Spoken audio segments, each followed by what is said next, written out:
तृतीयः पाठः स्वावलंबनम अभ्यासः। मतलब हम लोग अब स्वावलंबन जो अध्याय है उसके अभ्यास या प्रश्न उत्तर देखने वाले हैं। यहाँ पर देखिए प्रश्न क्रमांक 1 जो है उसमें आपको उच्चारण करना है केवल। प्रश्न क्रमांक 2 देखिए, अधोलिखितानां प्रश्नानाम उत्तराणि लिखत, मतलब नीचे हुए प्रश्नों के उत्तर लिखिए, मतलब पूर्ण वाक्यों में आपको उत्तर देना है। पहला क्वेश्चन देखिए, कस्य भवने सर्वविधानि सुख साधनानि आसन। कस्य भवने मतलब किसके भवन में या किसके घर में, सर्वविधानि मतलब सब प्रकार की, सुख साधनानि मतलब सुख साधन, आसन मतलब थे, किसके घर में सभी प्रकार के सुख साधन थे। तो हमें बताएं श्रीकंठ के घर में सभी प्रकार के सुख साधन थे। तो यहाँ पर आपको कस्य की जगह केवल श्रीकंठस्य लिखना है, कस्य तो श्रीकंठस्य, ठीक है। जब कह आता है तो श्रीकंठः आ जाएगा। अब यहाँ पर कस्य है तो श्रीकंठस्य, क्योंकि यहाँ पर पास्ट टेंस चलिए भूतकाल में यहाँ पर चल रहा है, इसीलिए यहाँ पर आसन, आसित इस प्रकार से शब्दों का उपयोग होगा। और कस्य मतलब किसके, तो श्रीकंठस्य मतलब श्रीकंठ के भवन में सभी प्रकार के सुख साधन थे।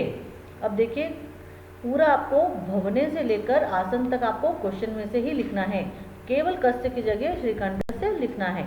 अगला देखिए ख, कस्य ग्रहे को अपि भृत्य नास्ति। कस्य मतलब वही किसके, ग्रहे मतलब घर पर या घर में, को अपि मतलब कोई भी, भृत्य मतलब नौकर या हाउस हेल्पर, नास्ति मतलब नहीं था। तो कृष्णमूर्ति के घर पर कोई भी नौकर नहीं था, कोई भी भृत्य नहीं था, तो कस्य की जगह आपको लिखना है कृष्णमूर्तः ग्रहे, ठीक है। अब यहाँ पर देखिए ग्रहे कोपि भृत्य नास्ति आपको ऊपर से ही लिखना है। बाकी आपको केवल किसके घर में, तो कृष्णमूर्ति के घर पर कोई भी भृत्य नहीं था, तो आपको केवल कृष्णमूर्ति यहाँ पर याद करना है। श्रीकंठस्य आतिथ्यम के अकुर्वन, मतलब श्रीकंठ का आतिथ्य मतलब अतिथि सत्कार, हॉस्पिटलिटी किसने करी, के अकुर्वन मतलब किन किन ने करी, तो श्रीकंठ की आतिथ्य सत्कार कृष्णमूर्ति ने और उसके माता पिता ने किया था। तो यहाँ पर हम लोग श्रीकंठस्य आतिथ्यम, ये आपको यहाँ से क्वेश्चन में से लिखना है, श्रीकंठस्य आतिथ्यम। फिर के की जगह आपको लिखना है कृष्णमूर्ति ही तस्य माता पिता च, और फिर अकुर्वन फिर से क्वेश्चन में से आपको लेना है। तो तस्य माता पिता च अकुर्वन, देखिए यहाँ पर और जो होता है वो पीछे लगता है, जैसे कृष्णमूर्ति और उसके माता पिता ने किया, तो कृष्णमूर्ति तस्य माता पिता च का मतलब यहाँ पर और होता है। और संस्कृत में हमेशा जब हम लास्ट के पीछे और लगाते हैं, जैसे कृष्णमूर्ति और उसके माता पिता, तो यहाँ पर कृष्णमूर्ति उसके माता पिता और मतलब और पीछे लग जाता है, तो यहाँ पर च संस्कृत में पीछे लगता है, बीच में नहीं लगता है। तो श्रीकंठस्य आतिथ्यम कृष्णमूर्ति तस्य माता पिता च अकुर्वन, केवल आपको कृष्णमूर्ति तस्य माता पिता च इतना याद करना है। अगला घ वाला देखिए, सर्वदा कुत्र सुखम, मतलब हमेशा, हमेशा जो है किसमें सुख है, तो सर्वदा स्वावलंबने एव सुखम, एव मतलब ही, मतलब स्वावलंबन में ही सुख है। स्वावलंबन मतलब होता है आत्मनिर्भरता, मतलब सेल्फ डिपेंडेंसी, यानी कि खुद का कार्य खुद करना, स्वयं करना, ठीक है। तो हमेशा स्वावलंबन में ही सुख है, तो केवल आपको पुत्र की जगह स्वावलंबने एव याद करना है। सर्वदा सुखम आपको क्वेश्चन में से ही लिखना है, सर्वदा स्वावलंबने एव सुखम। श्रीकंठः कृष्णमूर्तेः गृहं कदा अगच्छन्, मतलब श्रीकंठ श्री कृष्णमूर्ति के घर कब गया, है ना। देखिए यहाँ पर गच्छन, गच्छ जो होता है जाना होता है, जाने वाली जो क्रिया होती है उसे गच्छ कहते हैं। जब भी किसी शब्द में आगे अगच्छन, अपठत इस तरह से अ लग जाता है, मतलब भूतकाल में चल रहा है वो। यहाँ पर भी देखिए श्रीकंठ कृष्णमूर्ति के घर कब गया, कदा मतलब कब गया, तो सुबह गया था 9 बजे, तो यहाँ पर देखिए श्रीकंठः यहाँ क्वेश्चन में से लिखना है ना। अब यहाँ पर कदा की जगह आपको समय बताना है, प्रातः 9 वादने, ठीक है। फिर कृष्णमूर्ते गृहम अगच्छन, ये आपको अगच्छत पूरा लिख देना है, कृष्णमूर्ते गृहम अगच्छत। और ये जो कदा है ये प्रश्नवाचक शब्द है, तो इसे हम हटा देंगे, उसकी जगह हमने आंसर लिख दिया है। तो आपको आंसर में क्या याद करना है, केवल प्रातः 9 वादने इतना याद करना है। और आपको क्वेश्चन में से श्रीकंठः कृष्णमूर्ते गृहम कदा गायब करके अगच्छत आपको क्वेश्चन में से ही लेना है। तो श्रीकंठः प्रातः 9 कृष्णमूर्तेः गृहम् अगच्छत्। कृष्णमूर्तेः कति कर्मकराः सन्ति, मतलब कृष्णमूर्ति के घर पर कितने कर्मकराः मतलब कि काम करने वाले थे। तो कृष्णमूर्ति ने क्या कहा था कि मेरे घर पर भी 8 काम करने वाले हैं। तो कृष्णमूर्तेः अष्टो कर्मकराः सन्ति, और वो 8 काम करने वाले कौन थे? 2 हाथ, 2 पैर, है ना, 2 आंखें, 2 कान, इस तरह से वो बता रहा था। तो कृष्णमूर्तेः यहाँ पर ऐसा लिख दिया है हमने। फिर कति की जगह हमें लिखना है अष्टो, अष्टो मतलब 8 या 8, और कर्मकराः सन्ति फिर से आपको क्वेश्चन में से लिखना है। तो केवल आपको कति की जगह अष्टो याद करना है, बाकी आपको क्वेश्चन में से लिखना है कृष्णमूर्तेः अष्टो कर्मकराः सन्ति।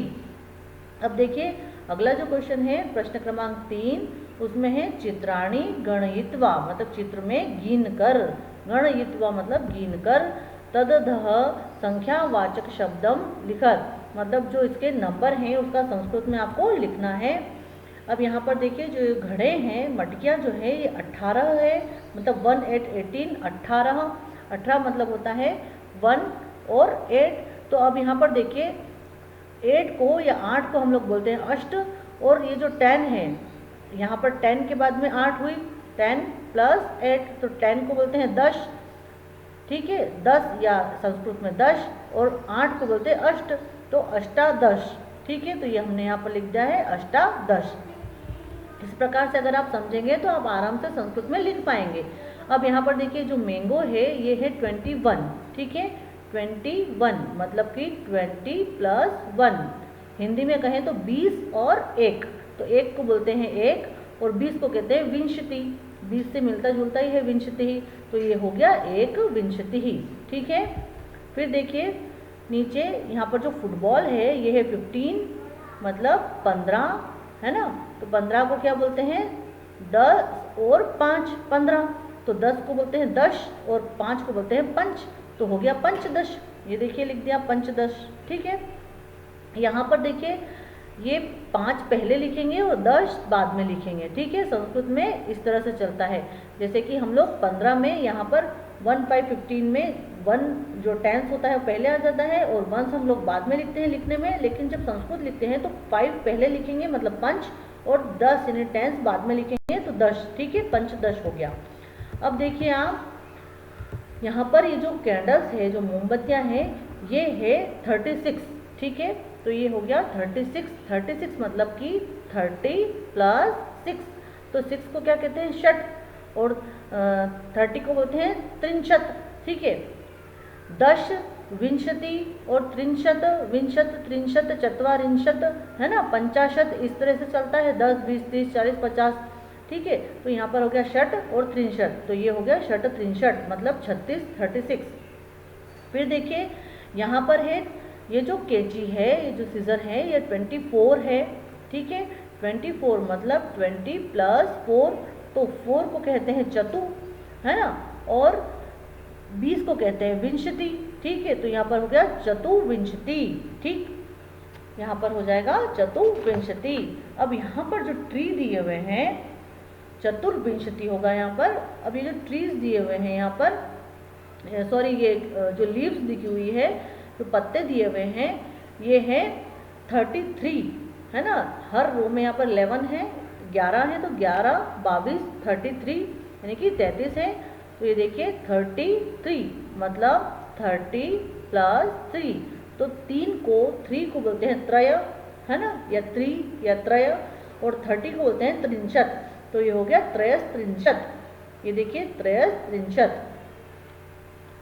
अब देखिए अगला क्वेश्चन जो है, यहाँ पर हमें मंजूषातः अंका नाम करते पदानि चिनुत, मतलब यहाँ पर जो हमें बॉक्स में शब्द दिए हुए हैं, संस्कृत की गिनती दी हुई है, उसे आपको यहाँ पर नंबर्स के सामने लिखना है। तो देखिए ये है 20 और 8, तो जैसे मैंने आपको पहले बताया था कि यहाँ पर पीछे वाले को आगे लिखते हैं, जैसे यहाँ पर है 8, 8 पीछे लिखा हुआ है, तो इसे हम पहले लिखेंगे, तो 8 का क्या हो गया? अष्ट, ठीक है। तो ये देखिए अष्टा, और 20 है तो 20 को बोलते हैं विंशति ही, तो ये हो गया अष्टा विंशति ही। तो हम लोग यहाँ पर लिख देंगे अष्टा विंशतिः। ठीक है, इस प्रकार हम लोग दूसरा देखते हैं। ये देखिए 27, तो 7 पहले आएगा, मतलब हो गया सप्त। ठीक है, ये हो गया सप्त, और 20 है तो 20 को क्या कहते हैं, विंशति। तो फिर से ये लिख दिया हमने, सप्त विंशति। ठीक है, सप्तविंशति, ये देखिए यहाँ पर है सप्तविंशति। फिर देखिए ये 30 को बोलते हैं त्रिंशत, तो ये हमने लिख दिया त्रिंशत। ये देखिए यहाँ पर है त्रिंशत। फिर ये है 31, तो देखिए 30 को या 30 को तो बोलते हैं त्रिंशत, और यहाँ पर है 1, तो 1 पहले लिखते हैं, तो हम लोग यहाँ पर लिखेंगे 1 और त्रिंशत, मतलब 31। यहाँ पर देखिए बॉक्स में लिखा है x त्रिंशत, है ना।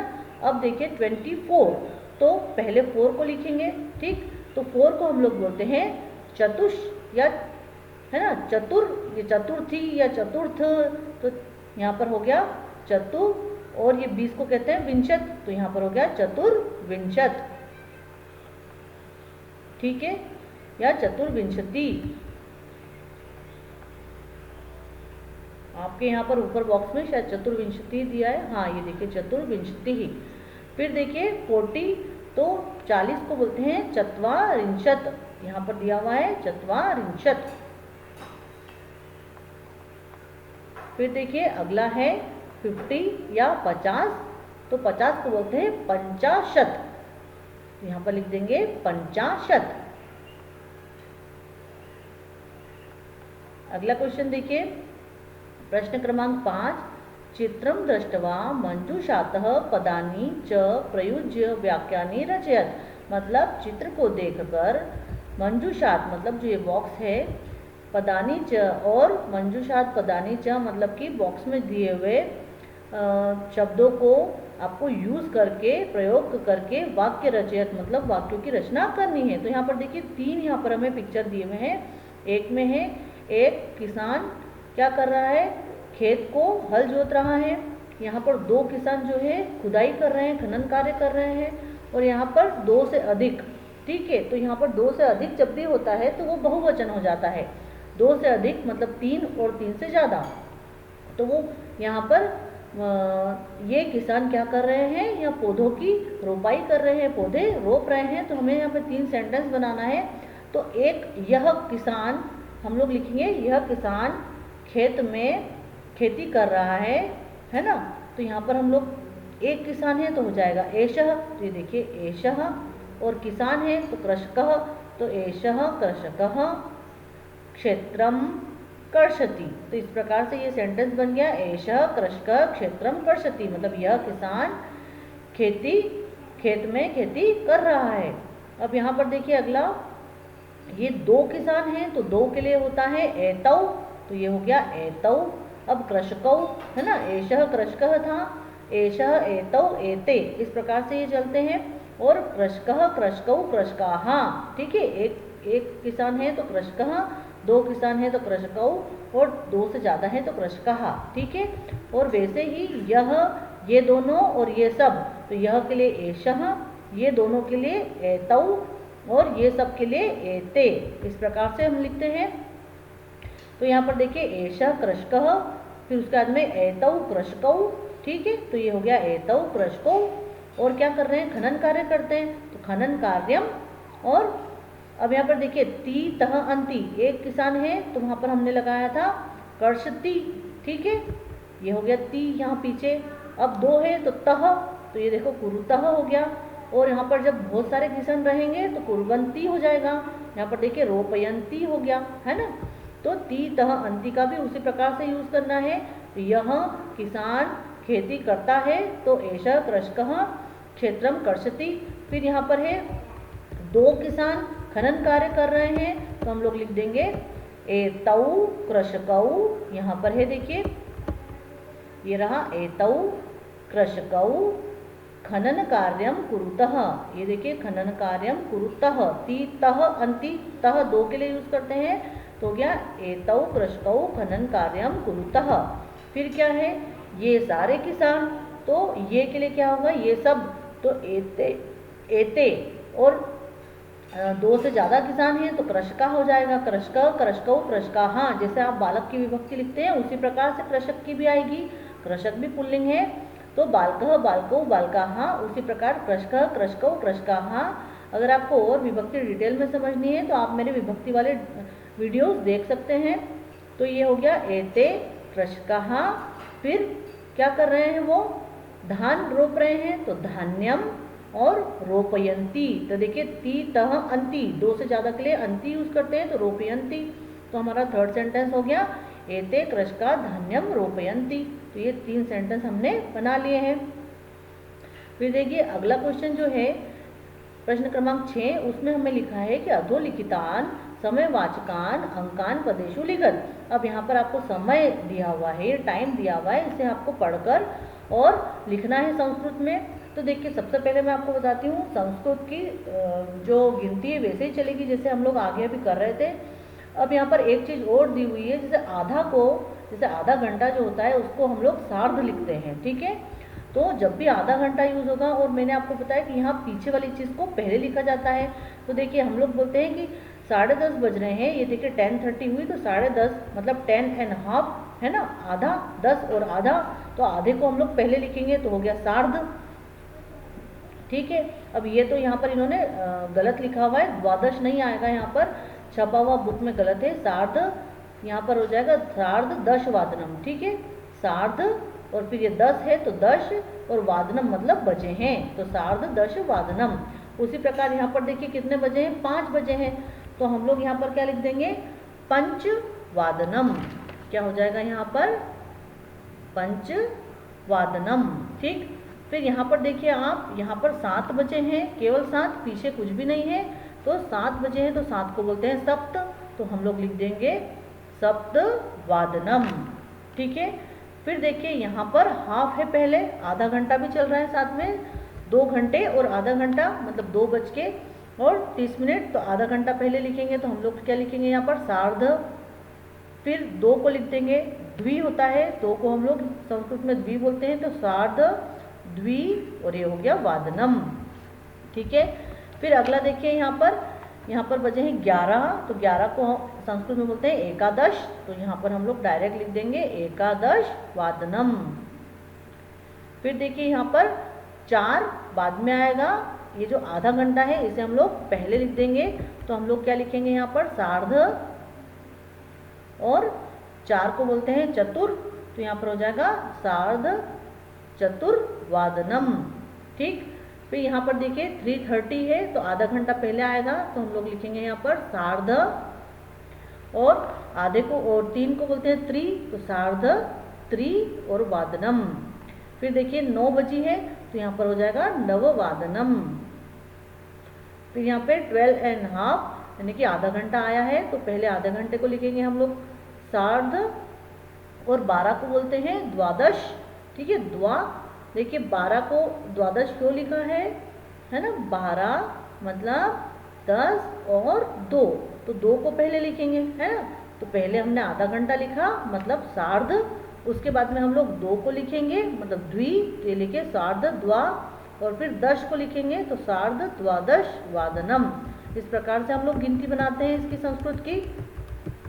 फिर अगला देखिए यहाँ पर 8 बज रहे हैं तो हम लोग लिखेंगे अष्टवादनम।